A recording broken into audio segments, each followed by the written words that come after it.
Rare's exciting new on-demand PvP introduced in Season 8 has been pretty divisive in the community and plagued with issues.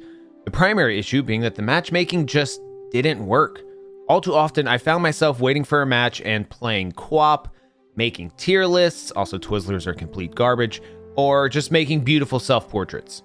So it's not that the matchmaking didn't work, it's just that it didn't have big enough player pools to function properly. But with today's update, this is hopefully fixed once and for all. Okay, starting with the smaller changes, the in-world locations for invader versus invader battles has been increased from 6 to 50. You now get more allegiance for losing battles and being sent out of bounds. Only the 2 participating ships earn allegiance from sinking a combatant. Increased Reaper rep for winning battles, and storage crates purchased from the merchant are now 5k gold instead of 17.5k. Lastly, turkey walling, or using crates to block cannon shots, is fixed and no longer works. But there are 2 big changes with this patch, the first being cross-faction battles.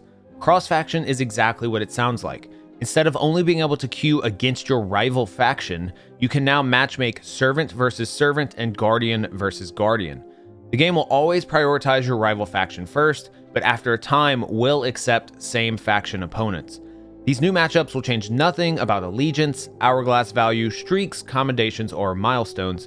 All of that will continue to function as normal regardless of who you're fighting. The second change is cross-stamp battles. No, this isn't a new mode where your local post offices battle to the death. A stamp is essentially a server cluster. Sea of Thieves servers are broken up into geographical regions.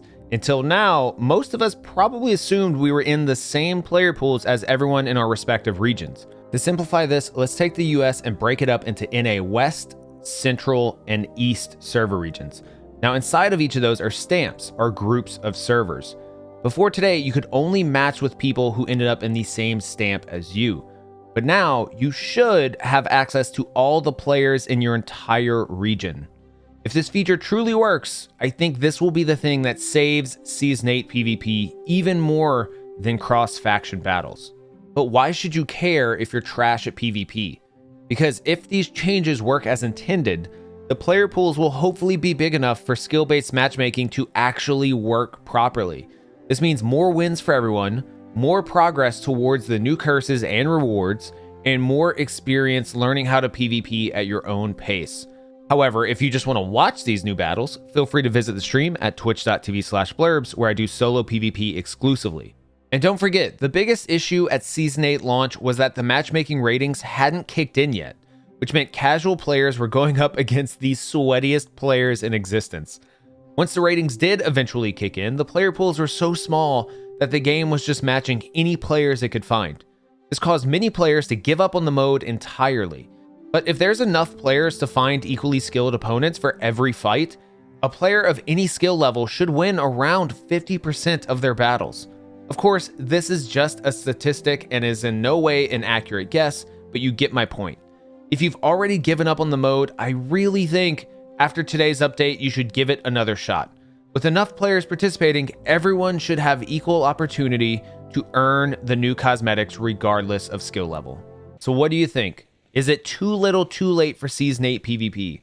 Will these matchmaking changes even make a difference? Be sure to let me know in the comments. Make sure to subscribe to the channel if you want to stay up to date with Sea of Thieves news or just PvP in general. Be sure to check out the stream. I do giveaways for in-game items and occasionally have Twitch drops. That's at twitch.tv/blurbs. And be sure to join the Discord in the description if you want to find people to play with. Thank you for watching, and I hope you enjoyed the video.